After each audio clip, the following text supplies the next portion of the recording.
The notorious Conor McGregor finally speaks on his UFC 229 loss to Khabib Nurmagomedov. Stay tuned.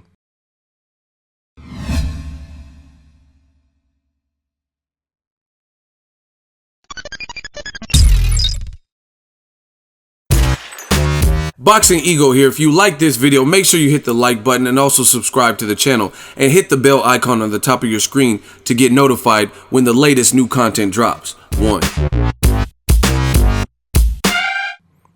What up, fight world? It's your boy Ego, and I'm back with some more fighting. Make sure you smash the like button. Also subscribe to the channel for the latest and greatest in fighting. If you want to become part of the notification gang, please hit the bell icon. Shout out to the super chats, channel donations, the Venmo donations, and the Patreon family. We working. Now, Conor McGregor, he's been hard at work promoting his whiskey, Proper 12 whiskey, and he's made some spots at Dallas Cowboys. This is all, of course, after UFC 229, in which he lost in the main event to Khabib Nurmagomedov. Now he speaks and kind of breaks down his thoughts. You know, I guess maybe he wanted some time to reflect, and this is what he had to say. Got over 1 million likes, and it was just uploaded 2 hours ago. Conor McGregor says, thoughts on my last fight, round 1. I believe from a sports standpoint, round 1 was his. Top position against the fence, 0 position advancement or damage inflicted, but top position. So he said not much damage. From a fight standpoint, the first round is mine. Actual shots landed and a willingness to engage. Straight left early, knee to the head on the low shot, elbows in and all tied up scenarios. Opponent just holding the legs against the fence for almost the entire round. Round 2, he is running away around the cage before being blessed with the right hand that changed the course of the round and the fight. It was a nice shot. After the shot, I bounced back up to engage instantly, but again, he dipped under to disengage. That is the sport, and it was a smart move that led to a dominant round, so no issue. Well played. If I stayed switched on and give him the stand-up, even a little more respect, that right hand never gets close, and we're talking completely different now. I gave his upfront fighting no respect in preparation, no specific stand-up spars whatsoever, attacking grapplers, wrestlers only. That won't happen again. I also gave my attack grappling no respect, too defense-minded. Lessons. Listen to nobody but yourself on your skill set. You are the master of your own universe. I am the master of this. I must take my own advice. Round 3, after the worst round of my fighting career, I come back and win this round. Again, walking forward, walking him down, and willing to engage.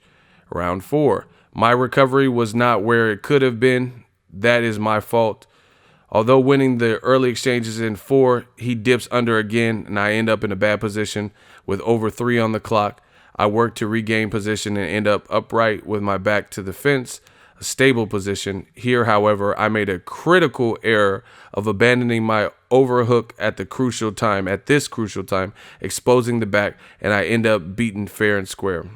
What can I say? It was a great fight, and it was my pleasure. I will be back with my confidence high, fully prepared. If it is not the rematch right away, no problem. I will face the next in line.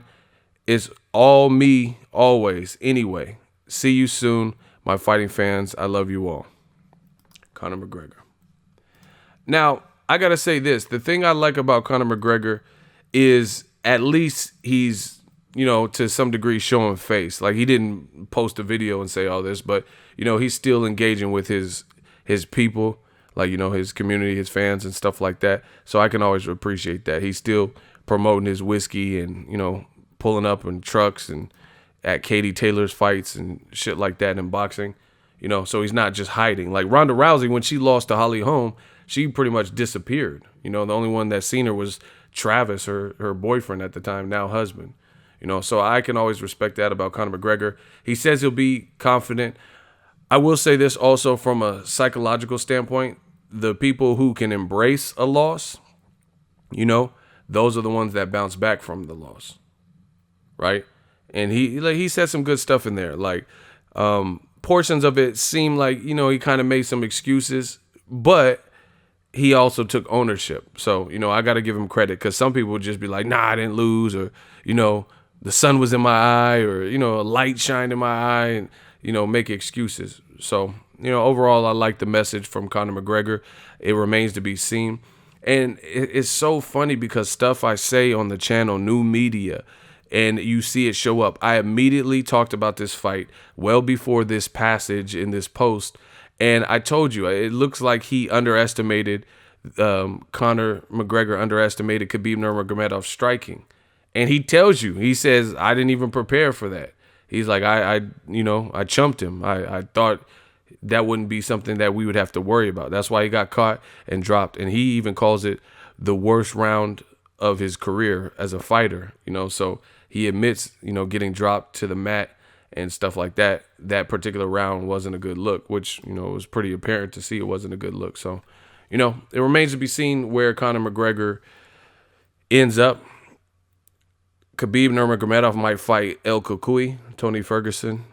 Conor says he'll climb back up the ladder. He's not tripping. And I think that's what he should do, you know, because if you fight Khabib and lose again, then it's kind of a wrap, you know, like in terms of the mega star power. But there's other guys who stylistically probably match up better with Conor, get some activity back. I also think this, I'm not making any excuses, but after the Mayweather payday, he got paid so handsomely that after he got knocked out and stopped by Floyd Mayweather, he took a year plus off before coming back to this. And then, you know, just based on the way the UFC is set up, it's you know, the best versus the best often. So he, you know, came back, no tune-ups or anything like that. He shouldn't have probably taken that long off, knowing he was going to have to fight a guy like Khabib Nurmagomedov. And then I also think Khabib, he made it so personable for Khabib, you know, all the banter, like the showmanship stuff is cool, but he started calling his trainer or manager or somebody a terrorist, and, you know, saying he had a chicken jaw, you know, talking about his dad and religion. You know, he made it real personal, especially for someone who's now saying that he didn't fully train and fully prepare for elements of the game. Yeah, that's a huge mistake then. You know, you're taunting a bull with horns, you know, expecting not to get gored at that point, you know. So you better prepare your hardest.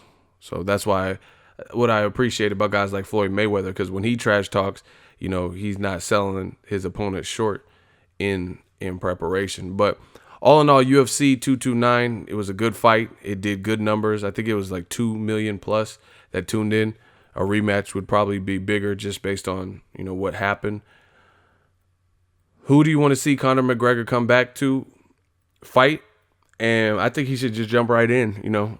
Don't fight Khabib right away. Don't fight Tony Ferguson, but somebody else up that ladder, climb back up the ladder. Because that's a lot of times the superstars have the preferential treatment, like where they just come back and they fight whoever they feel like. But, you know, at the end of the day, it's still a competition. There's other guys that have been waiting, you know. So let Khabib and Tony Ferguson hash it out, and then you take one of the other guys and also really, like, learn from, I guess, whatever mistake, get some activity under you. And then when we watch the Khabib and Conor McGregor, because I do think it'll probably happen. I know Khabib's talking about retirement, but when it does happen, you know, so if you enjoyed this video and want more content like this on the channel, you can show your appreciation by going to the PayPal donate button or the YouTube support button, and you can donate any amount that you feel is equivalent to the value of this video. Much more to come. Thank you guys for your support. Boxingego, the future of boxing.